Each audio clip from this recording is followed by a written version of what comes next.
Hi, welcome to our third episode of Keeping Chargers Connected. This week, we wanted to spend some time hearing from our students. In anticipation of the upcoming release of this year's TEDx recording, I've asked Sonia Shaw and Ashley Smith to join us. They're both juniors, and they've been working tirelessly for almost a year to make sure that this event went off without a hitch. This event occurred on September 18th with social distancing guidelines in place. An undertaking any year, and even more so during our distance times, we thought it might be interesting to go behind the scenes of TEDx and learn a little bit about the collaboration, the innovation, and the hard work that goes into this. So with that in mind, Ashley, Sonia, thanks for joining us. Thank you for having us.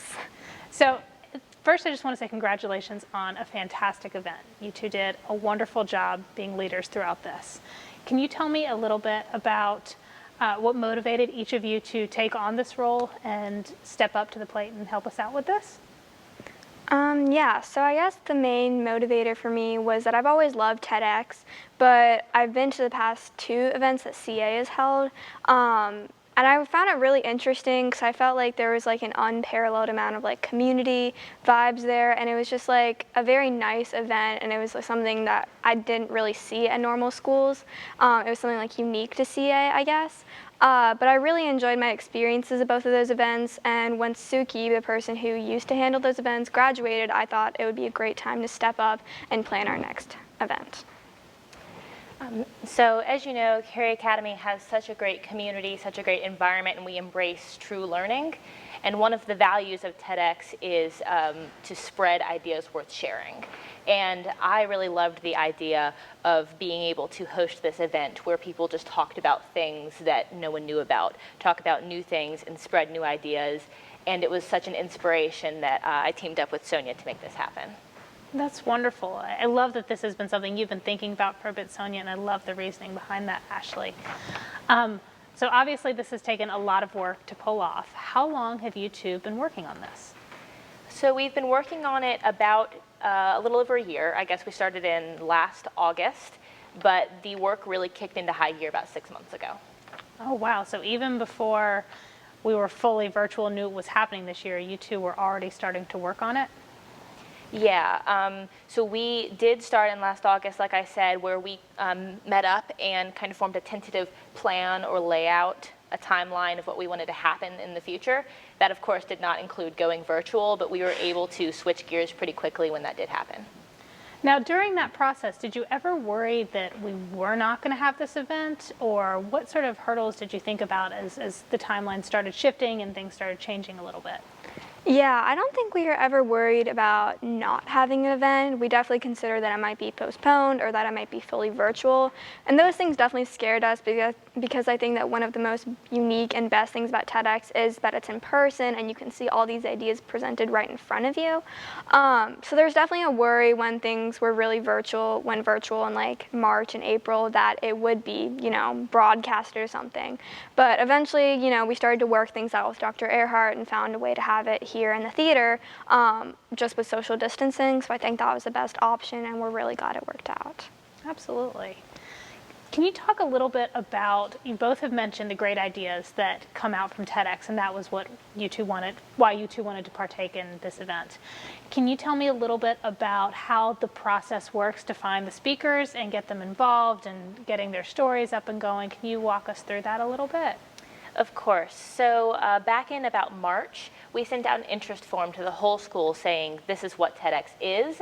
If you're interested in participating, then please fill out this interest form that had some questions. We asked them to kind of lay out what their idea was, what their process to talk about it would be, why they were really passionate about this topic. And we had about 21 responses.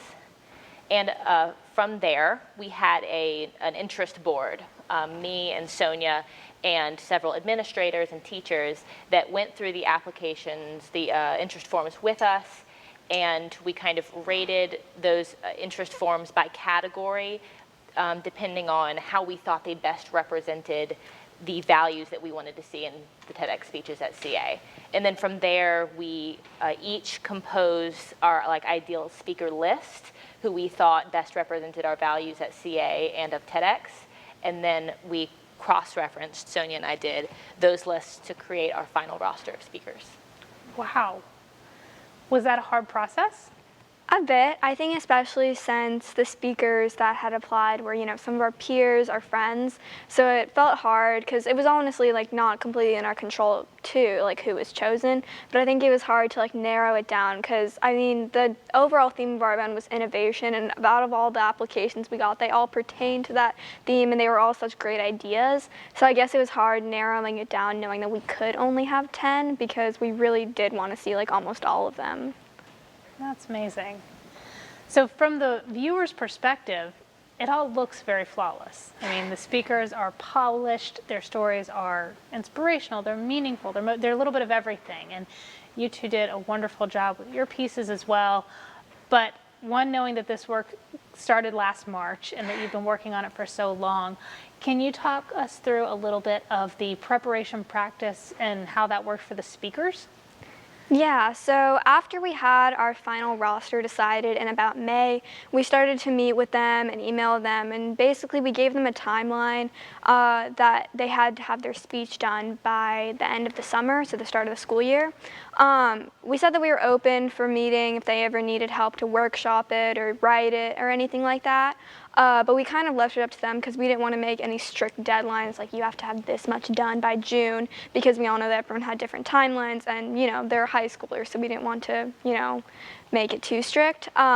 But yeah, we had the deadline that it was due by the start of the school year, and then when we came back, we started to have sessions in person where we would work on them and their speaking skills and helping them with memorization. And that's when we started to impose a couple more deadlines as the event came closer, but I think it worked out in the end, so yeah. That's a lot of work though. That's a lot of logistics, it's a lot of management, staying on top of things, and also during summertime where even during a year when we are not virtual and distanced, people are doing their own things on their own schedules, and so that takes a lot on your end. Did you ever have to get creative because of the distancing and the inability to come together in person and sit close and talk through? You said you started meeting in May. How did that look? Was it phone calls? Was it Zoom? Was it Teams? How did that process work leading up into this September? So we did a lot of Teams calls, especially over the summer, because when we started the school year back, we could come in on flex days and meet, with Dr. Earhart or something if we needed to get work done like that, especially when we had our first few practice sessions with the speakers in person, because then we'd be able to see each other. But before then, and before flex days were kind of implemented, we did a lot of Teams calls. And how did the speakers handle that? Was everybody flawless? Did people stumble through some of it? Did the virtual part make it any more difficult? I think a little bit, because we can only meet with them in person a select amount of times because most of our communication was through Zoom calls or emails. And I think in the past TEDx events, there have been multiple practice sessions in August and September leading up to the event. So being virtual was kind of a hindrance because we couldn't see them in person as much and work with them to make their speech as perfect as possible. I still think all the speakers did an amazing job at the actual event, but I think still being virtual proved to be a little more difficult. Were there any speakers that you had to get really creative with to make sure that their speech pulled off all right? Yeah, so I can talk about that. We had a speaker, Jane Sim, who is also a junior like us, and she committed to TEDx in the spring, and then at the beginning of the summer she found out she had been accepted to Siegel, one of our semester programs up in DC, but she still wanted to speak and she'd already begun writing her speech, so we had to get a little creative with how that was going to happen. What eventually ended up being the result was that she recorded her speech on a computer while she was up there, and then had to send us that video at least a week ahead of time before the actual event. And then I combined her slides and her video in PowerPoint and then sent it to Mr. Jans, and that's how we got it to happen at the actual event, was that the video was played. That's collaboration at its best, my goodness. It's incredible. Now, Sonia, you mentioned that you've gone to TEDx events in the past as well. What is it about the event that really has resonated with you, and how did those feelings from the previous events differ or stay the same with this one this year? What were those feelings like? I mean, the past two events were amazing because I was still like either in middle school or just starting high school. So it was like a really new experience for me. But I think the biggest thing that I still remember from it was just how much like community there was, because it was in the Discovery Studio, which is more of a tighter space, but there was still so many people in the room, and it was just like, it felt very tight knit, and like that, you know, everyone was there to see these speakers, and everyone just felt very connected. Obviously, I think that being in the theater this year, we kind of lost that because we had a significantly smaller audience, and you know, everyone was more spread out. But I think at the same time, although it definitely differed from past events, it was also nice to like see everyone, because this was like before we had gone back in hybrid schedule, so we were all still virtual. So it was really nice to like see everyone and their families, and I still think we felt connected. So although they were in two very different ways, I think the past two events and our new event this year had that same connectedness. I could see that. I would almost think this might have been a bit of a unique one, though. I mean, I know for myself, just seeing all of you on campus in the last couple weeks has been more emotional and meaningful than it's even been in the past after so long of not seeing anyone except with people in your own house. And so I'm sure that that had a really nice feeling to it as well. Mm-hmm.